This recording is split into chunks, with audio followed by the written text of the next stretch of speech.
ബിസ്മില്ലാ അൽഹംദുലില്ലാ അസ്സലാത്തു വസ്സലാമു അലാ റസൂലില്ലാ വഅലാ ആലിഹി വസഹ്ബിഹി അജ്മഈൻ. മഹാനായ ഇബ്നു അത്താഇല്ലാഹി സിക്രംദി റഹ്മത്തുള്ളാഹിയുടെ 64-ാമത്തെ ഹിക്മത്താണ് നമ്മളിന്ന് ചർച്ച ചെയ്യുന്നത്. നമ്മൾ പറഞ്ഞു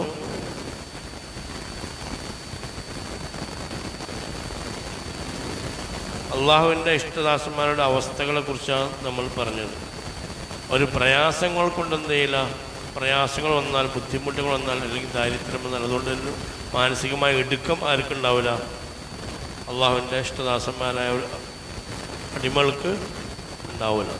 പ്രയാസം വന്നാൽ ഇടുക്കം ഉണ്ടാവില്ല. കാരണം അവർ പ്രയാസത്തിൽ എന്ത് ചെയ്യും? അവർ ക്ഷമിക്കും, പ്രയാസത്തിൽ സന്തോഷിക്കും. കാരണം ഈ പ്രയാസങ്ങളൊക്കെ സന്തോഷത്തിന് വേണ്ടിയാണ് എന്നെന്ത് ചെയ്യും അവർക്ക് മനസ്സിലാക്കും. വലിയ വലിയ സൂഫിയാക്കളൊക്കെ പരീക്ഷണം വന്നാൽ ചിരിക്കും. അതിനെന്താണ്? അതൊക്കെ റബ്ബിൻ്റെ എന്താണ് ഇഷ്ടം കൊണ്ടാണെന്ന് അവർക്ക് എന്ത് ചെയ്യും? അവരതാണ് കാണുന്നത്.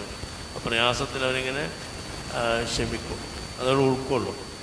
അതുപോലെ തന്നെ സമ്പന്നത വന്നുകൊണ്ട് എന്ത് ചെയ്യില്ല, വന്നുകൊണ്ട് ചെയ്യില്ല, അവരെന്ത് ചെയ്യില്ല, അതുകൊണ്ട് പരിധി വിടുകയും ചെയ്യൂല.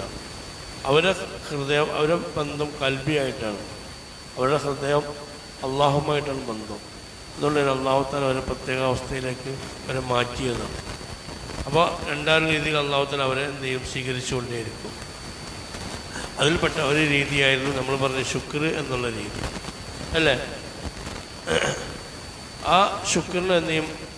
അള്ളാഹുത്താല അനുഗ്രഹങ്ങൾക്ക് നന്ദി കാണിച്ചുകൊണ്ട് എന്ത് ചെയ്യും? അവരിങ്ങനെ മുന്നോട്ട് പോയിക്കൊണ്ടിരിക്കും. അതിങ്ങനെ എടുത്തു പറയും, അതിങ്ങനെ ഓർമ്മിക്കും. അതിന് നന്ദി കേട് കാണിക്കൂല. ശുക്രിന് നന്ദി കേട് കാണിക്കൽ എന്താണ്? അത് വലിയ തെറ്റായിട്ടും അത് ഒരു വൻ പാപമായിട്ടും അവർ കാണും. അനുഗ്രഹങ്ങൾക്ക് നന്ദി കേട് കാണിക്കാം. ശരിക്കും ശുക്രിൻ്റെ എതിർപദം തന്നെ എന്താ പറഞ്ഞേ? വഷ്കുറൂലില്ല വലാ തക്ഫുറൂ എന്നാണ്. നിങ്ങൾ അള്ളാഹുവിന് നന്ദി കാണിക്കണം, വലാ തക്ഫുറൂ എന്നാണ് പറഞ്ഞിട്ടുള്ളത്. ശരിക്കും കുഫർ എന്ന പദമാണ് എന്ത് നന്ദി കേടിന് അവിടെ അള്ളാഹുവിനെ തീരുന്നത് ഇത് വെച്ചിട്ട്. അപ്പോൾ നന്ദികേടും കുഫറും തമ്മിൽ എന്തുണ്ട്? ആ പദത്തിന്മേൽ തന്നെ നമുക്കത് മനസ്സിലാക്കാൻ കഴിയും. നന്ദികേടും കുഫറും തമ്മിൽ എന്തുണ്ട്? നല്ല ബന്ധമുണ്ടാവും.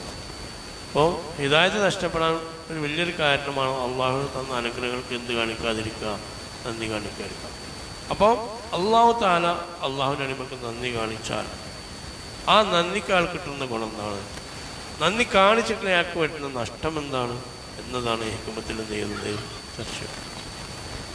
ഞാൻ വീണ്ടും പറയുന്നു, അള്ളാഹു താലയുടെ അടിമ അള്ളാഹുവിന് നന്ദി കാണിച്ചാൽ അയാൾക്ക് കിട്ടുന്ന ഗുണമെന്താണ്? നന്ദി കാണിച്ചിട്ടില്ലെങ്കിൽ അയാൾക്കുണ്ടാവുന്ന പ്രതിസന്ധി എന്താണ്? അതാണ് ഹിക്മൽ നമ്മൾ എന്ത് ചെയ്യുന്നത് ചർച്ച ചെയ്യുന്നത്. വായിച്ചു നോക്കാം. 64-ാമത്തെ ഹിക്മത്ത് അല്ലേ? എന്താണ്? മല്ലം യഷ്കുറിൻ നിഅമ ഫഖദ് തഅറള ലിസവാലിഹ വമൻ ശകറഹ ഫഖദ് ഖയ്യദഹ ബിയഖാലിഹ എന്നാണ്.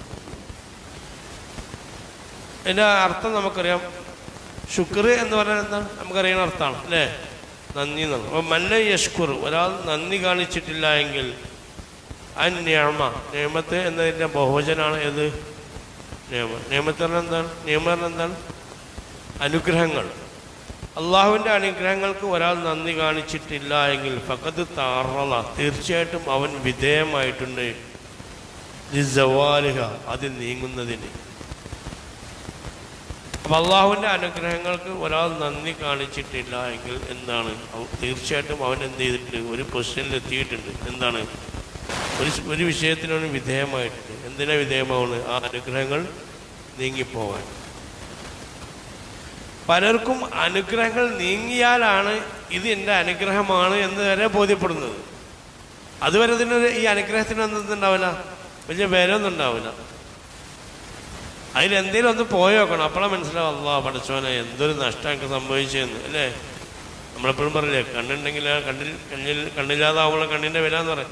ഏത് ഓയാവട്ടെ, ഒരു നേരം ചെറുങ്ങനെ ഒന്ന് വീക്കായാൽ തന്നെ നമ്മളെ അവസ്ഥ എന്താണ്?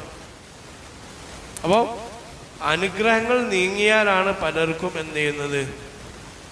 അനുഗ്രഹം നീങ്ങിപ്പോയാലാണ് പലർക്കും ഇതൊക്കെ എൻ്റെ അനുഗ്രഹമായിരുന്നു എന്ന് എന്ത് ചെയ്യുന്നത്? ബോധ്യപ്പെടും. അതുകൊണ്ട് തന്നെ മഹാന്മാരുടെ പ്രാർത്ഥന എന്തായിരുന്നു? മഹത്തുക്കളായ ആളുകളുടെ പ്രാർത്ഥന എന്താ? അള്ളാഹുവെ നീ അനുഗ്രഹങ്ങളെ നീക്കിക്കൊണ്ട് ഇത് നിൻ്റെ അനുഗ്രഹമാണ് എന്ന് നീ എന്നെ ബോധ്യപ്പെടുത്തുന്നുണ്ടാവും. ഫുളൈൽ പിന്നാളൊക്കെ ദ്വയർന്നിരുന്ന അങ്ങനെ അള്ളാഹു എൻ്റെ അനുഗ്രഹങ്ങൾ എടുത്തു മാറ്റിയിട്ട് ഇതിൻ്റെ അനുഗ്രഹമായിരുന്നു എനിക്ക് തന്നിരുന്നു എന്ന് എന്നെ നീ ബോധ്യപ്പെടുത്തുന്നുണ്ടാവും. അപ്പോൾ ഒരാൾ അനുഗ്രഹങ്ങൾക്ക് നന്ദി കാണിച്ചിട്ടില്ലെങ്കിൽ തീർച്ചയായിട്ടും അയാളൊരു പൊസിഷനിൽ എത്തിയിട്ടുണ്ട്. പകുതി തകർന്ന ജവാലിക അത് നീങ്ങാൻ എന്ത് ചെയ്തിട്ടുണ്ട്, അയാൾ വിധേയമായിട്ടുണ്ട്. തീർച്ചയായിട്ടും ആ അനുഗ്രഹങ്ങൾ അയാൾ നീങ്ങിപ്പോവുക തന്നെ ചെയ്യും. അല്ലാഹു തആല നമ്മളെ കാക്കട്ടെ. വല്ല യഷ്കുറ നിയമ ഒരാൾ അനുഗ്രഹങ്ങൾക്ക് നന്ദി കാണിച്ചിട്ടില്ലെങ്കിൽ പക്കത്ത് തകർന്ന തീർച്ചയായിട്ടും അയാൾ വിധേയമായിട്ടുണ്ട് ജവാലിക അത് നീങ്ങിപ്പോവാൻ. ഒമൻ ശക്രഹ ഒരാൾ അനുഗ്രഹങ്ങൾക്ക് നന്ദി കാണിച്ചാൽ പക്കത്ത് കയ്യതഹ തീർച്ചയായിട്ടും അവൻ ആ അനുഗ്രഹങ്ങളെ ബന്ധിച്ചിട്ടുണ്ട്. ബിഖാലിഹ അതിൻ്റേതായ കയറുകൊണ്ട് ബിഖാലിഹ എന്ന അതിനെ എങ്ങനെയാണോ പിടിച്ചു കെട്ടേണ്ടത് ആ കയറ് കൊണ്ട് അയാൾ അതിനെന്ത് ചെയ്തിട്ടുണ്ട്, കെട്ടിവെച്ചിട്ടുണ്ട്. അപ്പോൾ അനുഗ്രഹങ്ങൾക്ക് നന്ദി കാണിക്കുക എന്നുള്ളത് നിലവിലുള്ള അനുഗ്രഹങ്ങളെ പിടിച്ചു കെട്ടാൻ എന്താണ് ഒരു കയറാണ്. നമുക്ക് കിട്ടിയ അനുഗ്രഹങ്ങൾ ആദ്യം എന്തൊക്കെ അനുഗ്രഹം ആദ്യം ഒന്ന് ബോധ്യപ്പെടണം. എന്നിട്ട് നമുക്ക് കിട്ടിയ അനുഗ്രഹങ്ങൾ നമുക്ക് നമ്മളെ കൂടെ തന്നെ കെട്ടി നിൽക്കാൻ കഴിയുന്ന ഒരു സംഗതിയാണ് തീർച്ചയായിട്ടും അയാളതിന് നന്ദി കാണിക്കുക എന്നുള്ളത്. അത് ഒരാൾ ചെയ്താൽ തീർച്ചയായിട്ടും അനുഗ്രഹങ്ങൾ അയാളെ കൂടെ നിൽക്കും. ആ അനുഗ്രഹങ്ങൾ അല്ലാഹു തആല കൊണ്ടുപോകുന്നില്ല. പിന്നെ ആ അനുഗ്രഹങ്ങൾ കൊണ്ടുപോകുന്നുള്ളൊരു പേടി നമുക്ക് ഉണ്ടാവുക എന്നുള്ളൂ. ആ അനുഗ്രഹം ഒരിക്കലും അല്ലാഹു തആല കൊണ്ടുപോകാൻ മാത്രമല്ല ലൈൻ ശക്കർത്തും അസീദന്നക്കും എന്നാ പറഞ്ഞു. അതൊന്നും കൂടി കൂട്ടിക്കൂട്ടി തരും. അതിങ്ങനെ കൂട്ടിക്കൂട്ടി തരും. ചിലപ്പോൾ പോണ വയലൊക്കെ ചിലപ്പോൾ അല്ലാഹു തആല നമ്മളെ പേടിപ്പിക്കും. എന്തിനാണ് നമ്മൾ ആ നന്ദി നമ്മളെ ഓർമ്മയാക്കാൻ വേണ്ടിയിട്ടാണ്. ഇനി ഒരു സംഗതി പറഞ്ഞല്ലോ, അല്ലാഹു തആല ഒരു മനുഷ്യന് ഒരു അനുഗ്രഹം കൊടുത്തിട്ട് അത് പിൻവലിച്ച രണ്ടാമത് അനുഗ്രഹം അയാളിലേക്ക് തിരിച്ചു കിട്ടൽ അപൂർവമാണ്, കുറവാണ്. അല്ലാഹു തആല ഒരു മനുഷ്യനൊരു അനുഗ്രഹം കൊടുത്തിട്ട് ആ അനുഗ്രഹങ്ങൾക്ക് അയാൾ നന്ദി കാണിക്കാതെ അല്ലാഹു തആല വിഡ്രോ ചെയ്താൽ രണ്ടാമത് അനുഗ്രഹം അയാളിലേക്ക് പോകുന്നത് വളരെ കുറവാണ്. നമുക്കങ്ങനെ പലരെയും പറയാൻ പറ്റും. നമ്മളെ അനുഗ്രഹിക്കുമ്പോൾ ദുന്യവിയായ വർക്കത്താണ് നമ്മൾ കാണുന്നതെങ്കിൽ അത് ചിന്തിച്ച് നോക്കൂ.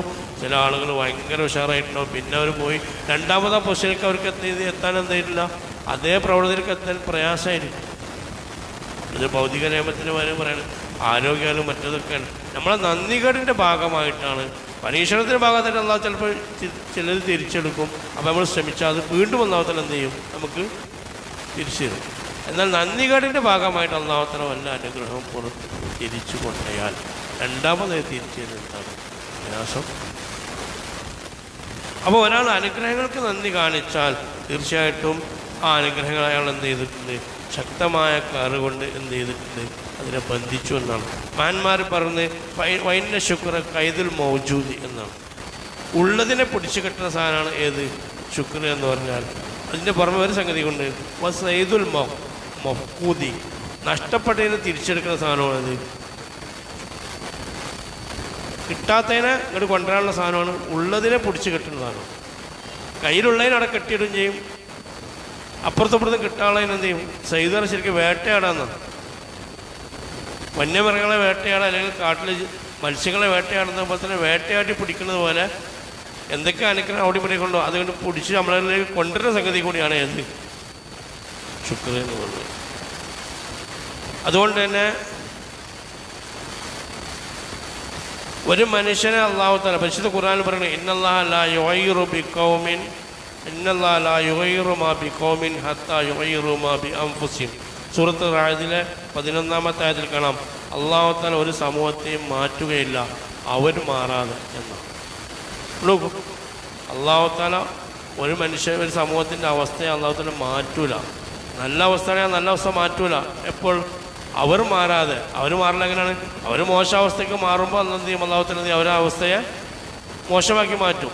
ഇതിന് സത്യത്തിൽ ഇത് പരിശുദ്ധ ഖുർആനിലെ സൂറത്തുകളിൽ അങ്ങനെ പറയുന്നു. മഹാന്മാരെ ആളുകൾ ഇതിനൊരു വ്യാഖ്യാനം കൂടി കൊടുക്കുന്നുണ്ട്. സൂഫിയാക്കളെ ആളുകൾ ഇതിനെ വ്യാഖ്യാനിക്കുന്നത് എന്താണ്, അല്ലാഹു ഇന്നല്ലാഹ ലാ യുഗയ്യിറു മാ ബിഖൗമിൻ അല്ലാഹു തആല സമൂഹത്തെയും മാറ്റുകയില്ല മിനൻ നിഅമ ആ അനുഗ്രഹങ്ങൾ എടുത്തു മാറ്റൂല എന്നാണ് വ്യാഖ്യാനം വെച്ചത്. നോക്കൂ, അള്ളാഹു തആല ഒരു സമൂഹത്തിനും അവർക്ക് കൊടുത്ത അനുഗ്രഹങ്ങളെ എടുത്തു മാറ്റുകയില്ല. ഹത്താ യുഗൈറു മാ ബി അൻഫുസിഹിം മിന ശുക്ർ, അവരിലുണ്ടാകേണ്ട ആ ശുക്രിനെ എടുത്തു മാറ്റിയത് കൊണ്ടല്ലാതെ. അപ്പോൾ മാറ്റുന്നത് എന്താണ് എന്നും മാറ്റേണ്ട കാരണം എന്താണെന്നും ഇതിന് തഫ്സീറിൽ സൂഫിയാക്കൾ വിശദീകരിക്കുന്ന അനുഗ്രഹങ്ങളും ശുക്രുമാണ്. അപ്പോൾ അള്ളാഹുവിനുള്ള ആ ഒരു ശുക്ർ ഒരാൾ ഒഴിവാക്കി കഴിഞ്ഞാൽ അള്ളാഹു തആല അയാളിൽ നിന്നുള്ള അനുഗ്രഹത്തെ എന്ത് ചെയ്യും? അള്ളാഹു തആല ഒഴിവാക്കും. അപ്പോൾ അവിടെ അള്ളാഹുവിനുള്ള ശുക്ർ ഒഴിവാക്കുക എന്ന് പറഞ്ഞാൽ എന്താണ്? ഒരു സമൂഹത്തിൻ്റെ നന്മ എടുത്തു കളയാൻ അവർ ശുക്ർ ചെയ്യാത്ത കാരണം എന്ന് പറഞ്ഞാൽ, ശുക്ർ ചെയ്യാന്ന് പറഞ്ഞാൽ ശുക്ർ ഒഴിവാക്കുന്നത് എങ്ങനെയാണ്? ശുക്ർ അവരിൽ നിന്ന് മാറുന്നത് എങ്ങനെയാണ്? ബിൽ മആസി വൽ കുഫ്ർ. ഒന്നിരിക്കലും അവർ അവിശ്വാസത്തിലേക്ക് പോവാം, അല്ലെങ്കിൽ തിന്മയിലേക്ക് പോവാം. തെറ്റിലേക്ക് പോയാൽ തന്നെ എന്താണ്? അനുഗ്രഹങ്ങൾക്ക് എന്താണ്? നന്ദി കാണിക്കുക, നന്ദികേട് കാണിക്കുക. മഹാനായ ലതായിഫുൽ മിനൻ എന്ന് പറയുന്ന കിതാബിൽ ശുക്രിനെ കുറിച്ച് 3 രീതിയിൽ വിശദീകരിക്കും. നോക്കൂ, ശുക്ർ 3 രീതിയിലുണ്ടെന്ന്. ഒന്ന് ശുക്ർ എങ്ങനെയാണ് നമ്മൾ ഇടയ്ക്കിടയ്ക്ക് ചർച്ച ചെയ്യാറുണ്ട്. ശുക്ർ 3 രീതിയിലുണ്ട്. ഏതൊക്കെ രീതിയിലാണ്? എന്തൊക്കെയാണ്? 1 നാവ് കൊണ്ടുള്ള ശുക്ർ, 2 ശരീരം കൊണ്ട് ശുക്ർ, 3 ഹൃദയം കൊണ്ടുള്ള ശുക്ർ. നാവ് കൊണ്ട് ശുക്ർ എന്താണ്? നമ്മൾ ഇടയ്ക്ക് പറയണം. ബിനിയമത്തിക്ക ബിനിയമത്തി റബ്ബിക ഹാദിസ്, അല്ലെങ്കിൽ തഹദ്ദുസു ബിനിയമത്തില്ലാഹി ശുക്ർ. അള്ളാഹുവിൻ്റെ അനുഗ്രഹങ്ങൾ കൊണ്ട് സംസാരിക്കുന്ന ശുക്റാണ്. അപ്പോൾ ഇത് നമ്മളെ വാക്കിലും ഒരു ഷാക്കിറാണെങ്കിൽ അതിൻ്റെ വാക്കിലും പ്രവർത്തനമൊക്കെ ഉണ്ട്. എൻ്റെ റബ്ബ് തന്നുള്ള ഒരു സംസാരം ഇടയ്ക്കിടയ്ക്ക് ഉണ്ടാവും. അവനെ സ്തുതിച്ചുകൊണ്ടേയിരിക്കും, പ്രവർത്തിച്ചുകൊണ്ട് ശുക്ർ ചെയ്യാമെന്നുള്ളതാണ്. അയ്മലു ആല ദാവൂദ ശുക്ര, സൂറത്ത് സഭയിൽ കാണാം. ദാവൂദിൻ്റെ കുടുംബങ്ങൾ നിങ്ങൾ എന്ത് ചെയ്യുക? ശുക്രിനെ പ്രവർത്തിക്കുക എന്നാണ്. പ്രവർത്തിക്കൽ എങ്ങനെയാണ് ശുക്ർ ചെയ്യുക? നമ്മളെ ശരീരങ്ങൾ അള്ളാഹുവിൻ്റെ സ്വാധീനത്തിലേക്ക് നമ്മൾ എന്ത് ചെയ്യുക? വിധേയമാണ്. ഹൃദയത്തിൻ്റെ ശുക്ർ എന്താണ്? ഹൃദയത്തിൻ്റെ ശുക്രാണ് 3ാമത്തെ ശുക്ർ. ഹൃദയത്തിൻ്റെ ശുക്രാണ് ഇതൊക്കെ എൻ്റെ റബ്ബ് തന്നതാണ് എന്ന് എന്ത് ചെയ്യുക? മാനസികമായി എന്ത് ചെയ്യുക? ആ ഒരു ബോധ്യം നമ്മൾ മനസ്സിലുണ്ടാകുക. എല്ലാം നബിസ്വലാസം എന്താ പറഞ്ഞത്?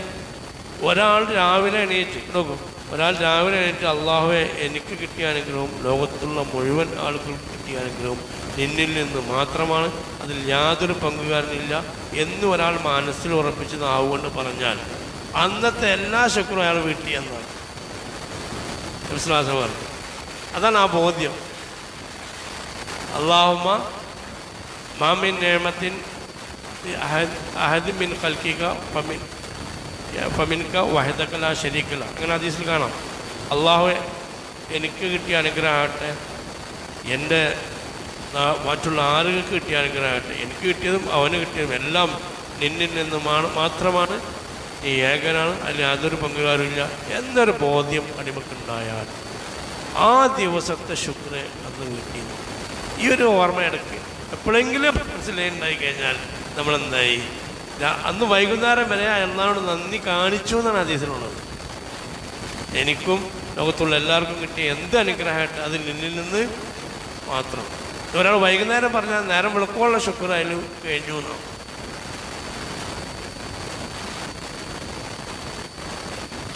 പിന്നെ പ്രവർത്തിച്ചു. അതാണ് പരിശുദ്ധ ഖുർആൻ പറയും, വമാ ബിക്കും മിൻ നിഅമത്തിൻ ഫമിനല്ലാഹ്.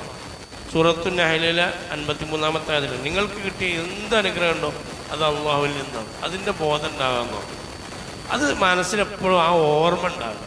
എന്നാൽ അള്ളാഹ്ക്ക് എന്ത് ചെയ്യില്ല, അള്ളാഹുവിൻ്റെ അടിമ എന്ത് ചെയ്യില്ല, ഒന്നും പെടൂല. അതാണ് ദാവൂദ് നബി ഞാൻ ഇടയ്ക്ക് പറയാൻ. ദാവൂദ് നബി ചോദിച്ചാൽ എന്താ പഠിച്ചവനെ അൽഹംദുലില്ലാ എന്ന് പറയുമെങ്കിൽ എന്ത് ചെയ്യണം? ഈ തോന്നിപ്പിക്കണം. അപ്പോൾ ആ തോന്നിപ്പിക്കലിന് പിന്നെ എന്ത് ചെയ്യണം? അൽഹംദുലില്ലാ. അപ്പോൾ പിന്നെ അൽഹംദുലില്ലാ പിന്നെ എന്ത് ചെയ്യണം? ശുക്ർ. അത് എപ്പോഴാണ് ശുക്ർ നിൽക്കുക എന്നാണ് ചോദിച്ച് ദാവൂദ് നബി ചോദിച്ച്. അള്ളാഹു തആല എന്താ പറഞ്ഞു?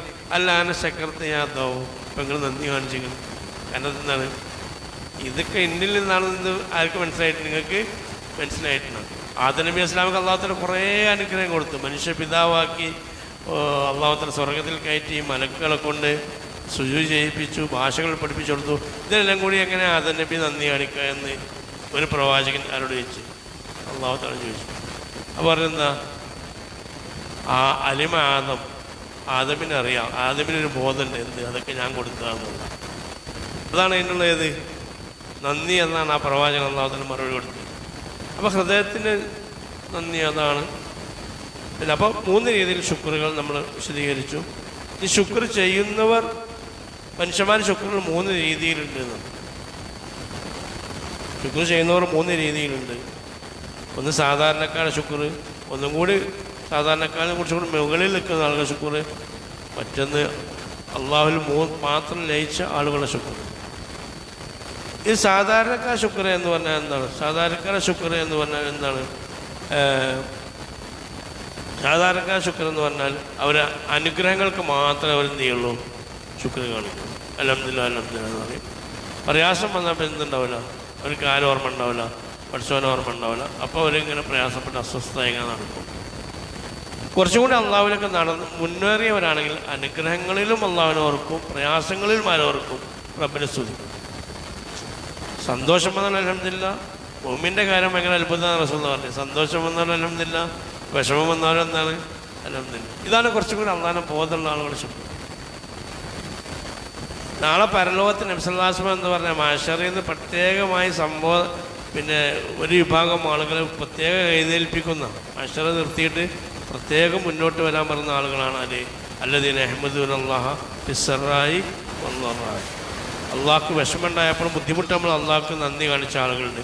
അവരിങ്ങനെ വരട്ടെ എന്ന് പറയും, അവരോട് നേരെ സ്വർഗത്തിൽ പോകാൻ പറയുകയും ചെയ്യും. നബി സല്ലല്ലാഹു അലൈഹി വസല്ലം പറഞ്ഞത് വഹും ഖലീൽ എന്നാണ്, കുറച്ചുണ്ടാവുള്ളൂ എന്നാണ് പേരിൽ. അള്ളാഹു തആല കുറച്ചിൽ നമ്മളെ ഉൾക്കൊള്ളിക്കട്ടെ.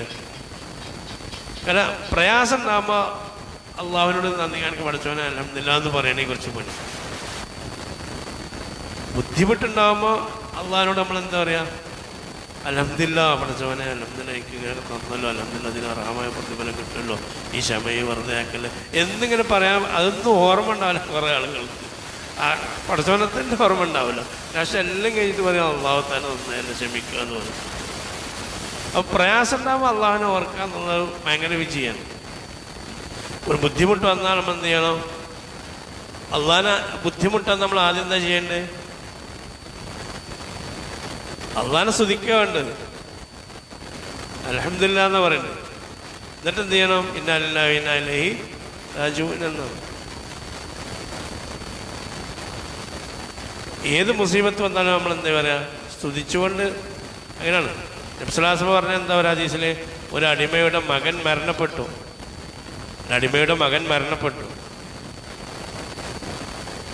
ആ അടിമക്ക് അല്ലാഹു തആല സ്വർഗത്തിൽ പ്രത്യേകമായ ഒരു വീടുണ്ടാക്കി കൊടുക്കാൻ പറയുന്നതാണ്. അത് പറയാനുള്ള ക്വാളിറ്റി എന്താണ്? അടിമൻ്റെ മോൻ മരിച്ചപ്പോൾ ആ അടിമ ആദ്യം എന്താ പറഞ്ഞേ? അൽഹംദുലില്ലാഹ്. എന്നിട്ട് ഇന്നാ ലില്ലാഹി വ ഇന്നാ ഇലൈഹി. നമ്മളോട് ആരെങ്കിലും എൻ്റെ പെണ്ണുങ്ങൾ മരണപ്പെട്ടു പറഞ്ഞാൽ നമ്മൾ ചിലർ അൽഹംദുലില്ലാഹ് പറയും,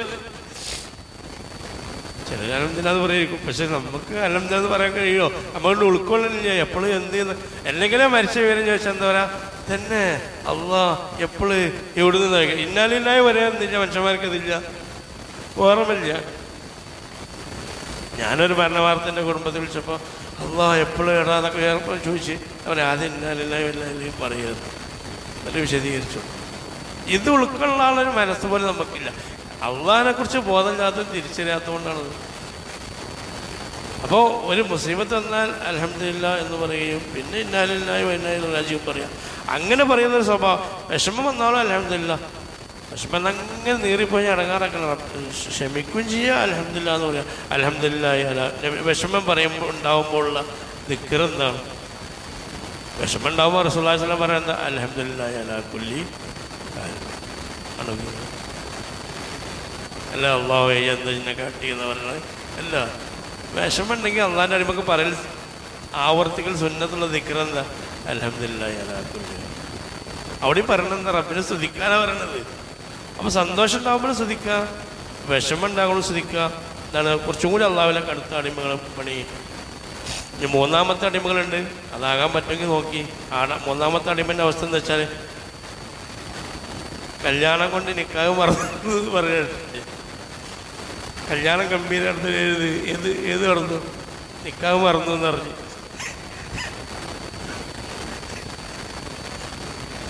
അപ്പോൾ ഇതേപോലെ മഹാന്മാരെന്ത് ചെയ്യും? അനുഗ്രഹം കിട്ടിയ പിന്നെ അനുഗ്രഹം കൊണ്ട് മറന്നു. അവർക്ക് പിന്നെ അനുഗ്രഹമല്ല ഓർമ്മ ഉണ്ടാകുക. അതിനേക്കാൾ ഓർമ്മ ആരാ ഉണ്ടാവുക? അള്ളാനാണ് ഓർമ്മ ഉണ്ടാകുക. അനുഗ്രഹമാണ് മറന്നിട്ടുണ്ടോ? എൻ്റെ റബ്ബ് എനിക്ക് തന്നല്ലോ, ഞാൻ കുടുങ്ങിയോട് തന്നെ രക്ഷപ്പെടുത്തിയല്ലോ, എൻ്റെ രോഗം കേസിലാക്കിയല്ലോ. പിന്നെ രോഗം കേസിലായതോ പൈസ കിട്ടിയതൊന്നുമല്ല, എൻ്റെ റബ്ബ് എന്ന ബോധത്തിലേക്ക് അവർ പോകും. ഇതാണ് ഏറ്റവും അള്ളാഹുവിലേക്ക് അടുത്ത അടിമയുടെ ശുക്ർ. അനുഗ്രഹം മറക്കും, അനുഗ്രഹം മറക്കും. ആ അനുഗ്രഹം ചെയ്തവനോട് ഭയങ്കര ഇഷ്ടം കൂടി പിന്നെ അതിമലോട് കൂടും. അങ്ങനെയാണ് എൻ്റെ റബ്ബിൻ്റെ വിടൂലല്ലോ, കൈവിടിയില്ലല്ലോ, ഫുൾ ടൈം ഇപ്പം ഉണ്ടാവുമല്ലോ അള്ളാഹു എൻ്റെ റബ്ബെ എന്നുകൊണ്ട് അങ്ങോട്ട് ഇങ്ങോട്ട് പോകും. ഇതൊക്കെ മറന്നിട്ടുണ്ടാവും.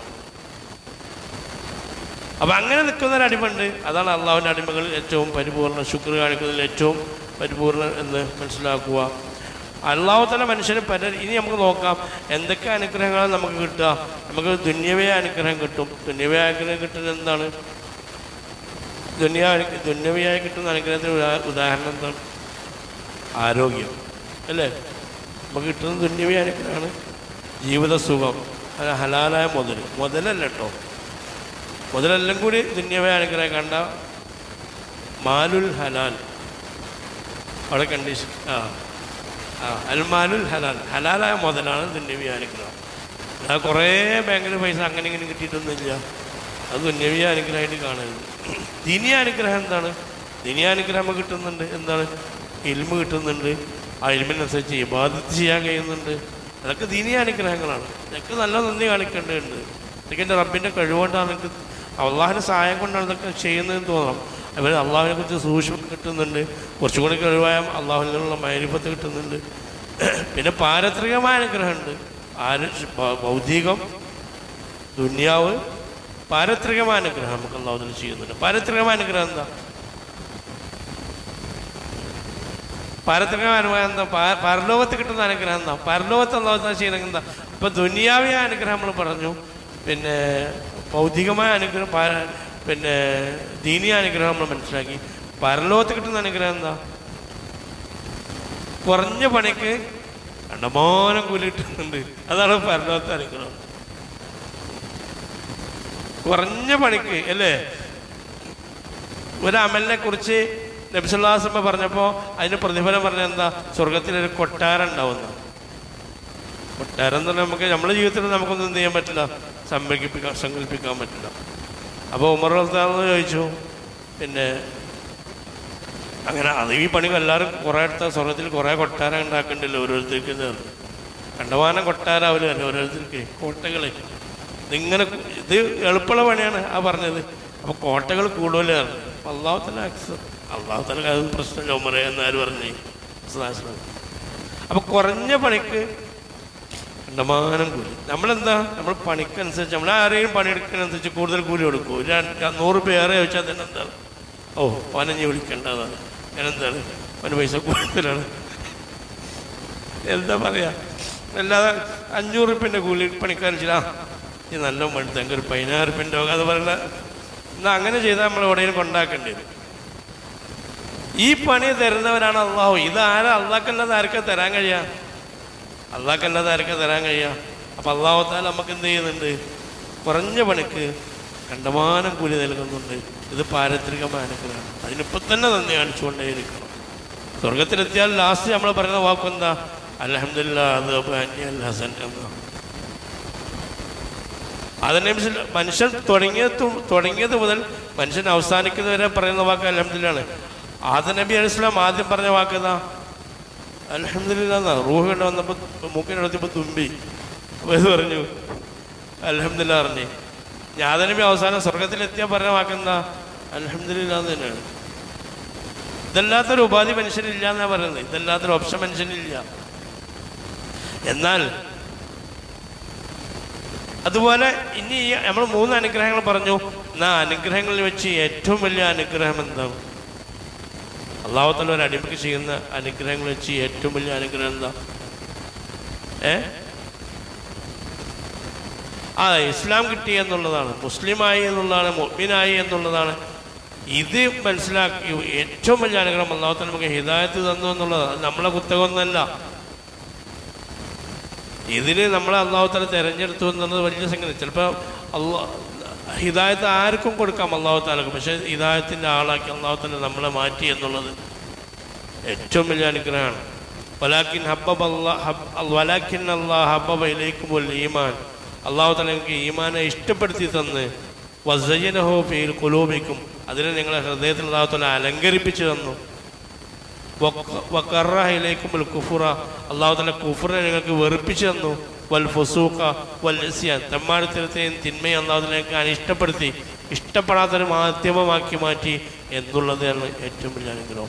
മുഅ്മിനീങ്ങളാക്കി അവിശ്വാസം നമുക്ക് ഉൾക്കൊള്ളാൻ പറ്റാത്ത അവസ്ഥയിലാക്കി ഇങ്ങനത്തെ ഒരു മൈൻഡ് അള്ളാഹു താല സെറ്റ് ചെയ്തതിന് മാത്രം അതന്നെയാണ് ജീവിതത്തിലെ ഏറ്റവും വലിയ നമുക്ക് അള്ളാഹു താല ചെയ്ത ഏറ്റവും വലിയ അനുഗ്രഹം. ആ ഒരു ബോധ്യം നമുക്ക് ഇഷ്ടപ്പെട്ടു കഴിഞ്ഞാൽ അതാണ് ശരിക്കും മുഅ്മിൻ്റെ അറിവ്.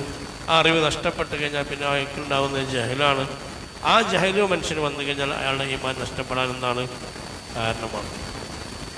അപ്പോൾ അനുഗ്രഹങ്ങൾക്ക് നന്ദി കാണിക്കുക എന്നുള്ളത് നമ്മൾ പറഞ്ഞു. അള്ളാഹുവിൻ്റെ അടിമകളെ രണ്ട് രീതിയിലാണ് അള്ളാഹു തആല അള്ളാഹുവിലേക്ക് അടുപ്പിക്കുക. ഒന്ന് ശുക്ർ കാണിച്ചും, രണ്ട് പരീക്ഷിച്ചും.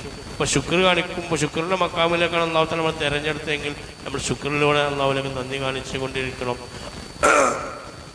അങ്ങനെ നമ്മൾ നന്ദി കാണിച്ചിട്ടില്ലെങ്കിൽ അള്ളാഹു തആല അനുഗ്രഹങ്ങളെ പിൻവലിക്കും. പിന്നെ ശുക്ർ കാണിച്ച അനുഗ്രഹം നമ്മളിൽ ബന്ധിപ്പിച്ചു തരും എന്നാണ് ഈ പറഞ്ഞതിൻ്റെ ചുരുക്ക്. മല്ലം യഷ്കുറിൻ നിയമ, ഞാൻ നിർത്താൻ ലാസ്റ്റ് വായിച്ച് നിർത്താം. മല്ലം യഷ്കുറിൻ നിയമ, ഒരാൾ അനുഗ്രഹങ്ങൾക്ക് നന്ദി കാണിച്ചിട്ടില്ല എങ്കിൽ പക്കത്ത് തഅറള സവാലിഹ, തീർച്ചയായിട്ടും അത് നഷ്ടപ്പെടാൻ അയാൾ വിധേയനായിട്ടുണ്ട്. ഒമൻ ശക്രഹ, ആരെങ്കിലും അനുഗ്രഹങ്ങൾക്ക് നന്ദി കാണിച്ചാൽ പക്കത്ത് കയ്യഹ, തീർച്ചയായിട്ടും അതിനെ ബന്ധിച്ച് നിർത്തി ബേക്കാലിഹ, അതിനോട് യോജിച്ച കയറ് കൊണ്ട് അയാൾ എന്ത് ചെയ്തിട്ടുണ്ട്, അതിനെ ബന്ധിപ്പിച്ച് നിർത്തിയിട്ടുണ്ട് എന്നതിന് ചുരുക്കം. അള്ളാഹു തആല അവൻ്റെ നന്ദി കാണിക്കുന്ന അടിമകൾ അള്ളാഹു തആല ഉൾക്കൊള്ളിക്കട്ടെ. അള്ളാഹു തആല ഖബൂൽ ചെയ്യട്ടെ.